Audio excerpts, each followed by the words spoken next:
After Season 3, Episode 2 of The Owl House, there's a question I've seen pop up that, when trying to figure out a solid answer, actually really got me thinking about the finer details of the series. That question is, why Raine Whispers? Of all the people to possess, why did Belos hit on the character who already had a little mind control storyline not too long ago? Why did the writers go with this idea? And the more I thought about it, the more sense it made. Honestly, I think you could take this question further than possession. Why did Belos really keep Raine around after they were exposed for treason?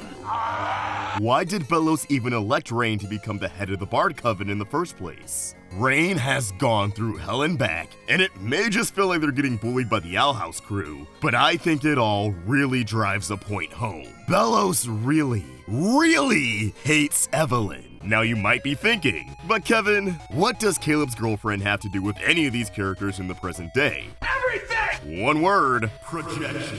Belos has always projected onto the people around him. We all know he views Hunter and all the other Golden Guards as his chance to control Caleb, to finally be the big bro in charge and quote-unquote protect Caleb from going down the same path of defiance that he did before, at least in Belos' eyes. This projection has become more direct and more shameless as Belos has entered this hallucinatory state he's currently in, straight up calling Hunter and Luce Caleb and Evelyn and thanks to them, probably referring to Luce as such because of the current length of her hair matching Evelyn's. Not to mention Luce is dressed up like a witch, alongside the fact that Luce is a human who's in a relationship with a witch, whereas Evelyn was a witch dating a human. With all of this in mind, knowing Belos projects onto others and holds onto grudges for as long as humanly possible, or inhumanly possible in this case, let's talk about Eda. It's been pretty obvious that Eda is a descendant of Evelyn. I mean, come on. Edalyn, Evelyn, the matching red hoods, the implication that the Owl House used to belong to Evelyn, the implication that Evelyn was just as hot as Eda. Sounds like Big Bro got a hot witch girlfriend and Little Bro got upset. There's just no denying it. That being said, Belos and Eda have an interesting dynamic in the sense that they don't really have one. Belos has captured Eda, upped her bounty, and had her home raided, yet these two have only interacted once, in young blood, old souls. You'd think a dude who loves tormenting people who remind him of his past would have an entire squadron dedicated to harassing Eda. But he doesn't, because Belos doesn't try to mess with Eda's head by interacting with her directly. He messes with her head by toying with her loved ones. Take Lilith, for example. Yeah, Lilith cursed Eda of her own accord, but they were at odds before Eda even knew her sister was the one responsible. Because, regardless of the curse, the Emperor's Coven always put a wedge between these two sisters. And I think that's exactly what Belos wanted. Lilith was his second in command during Season 1,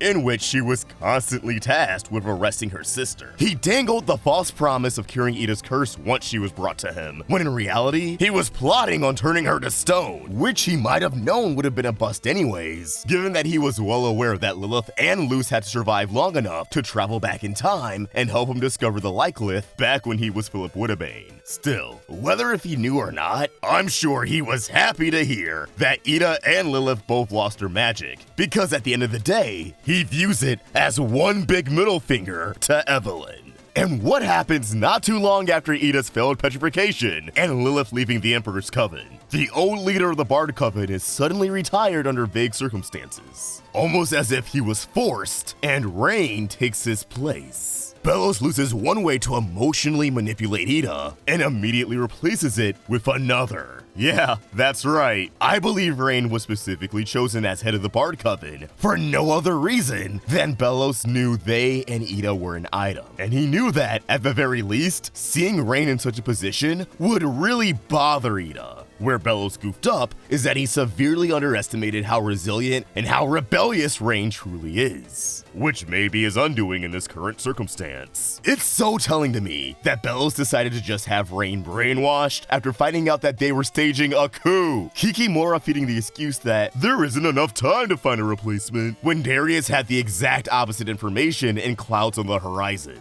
Belos made sure we all have replacements. What did he mean by this?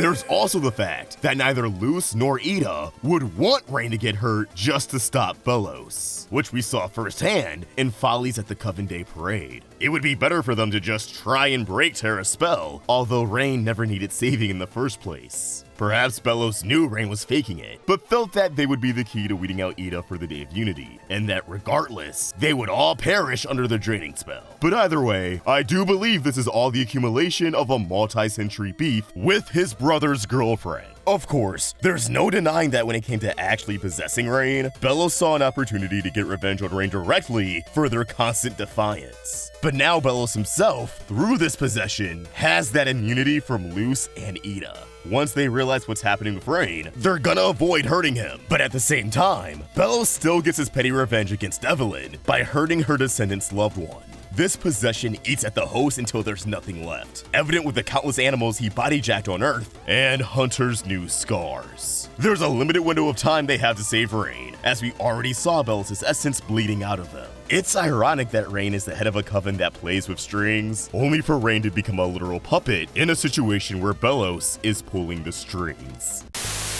Alright, real quick, there are some things I missed in my For the Future breakdown that I want to point out here. The Collector's new castle above the Titan's skull effectively looks like a crown, which is so perfect, especially in the context of King, that I really don't see the castle going anywhere. I kind of expect it to stay up by the end of the series. Not only does Camila have Luz's exact same reaction to riding a staff for the first time, but she has the exact same reaction to meeting King. And I misinterpreted the sign out of Hexside. I thought it was banishing anyone who wasn't a puppet, but instead they were trying to make it look like there was nothing but puppets inside, hence the pro-Collector propaganda. Last but not least, a lot of people have pointed out that Eda's reaction towards meeting the Collector was likely the Owl Beast itself responding to seeing another Collector after being turned into a scroll by one before. Yeah, that makes a lot of sense. If you find anything else, let us know. Were there any other details we missed? And don't forget, we got a review of these first 2 episodes coming up this week with a fan spotlight, so submit your art by tagging us at Roundtable Vids on Instagram and Twitter, and keep the conversation going by giving me a follow at AllSharkVox. Hey guys, I'm very annoyed with Teespring right now. In my For the Future breakdown, I thought it'd be cool to do a 50% off sale for Toon Drip. You know, do a nice thing. Make it super affordable for the episode. But Teespring had other plans, as apparently 50% off is too high of a discount,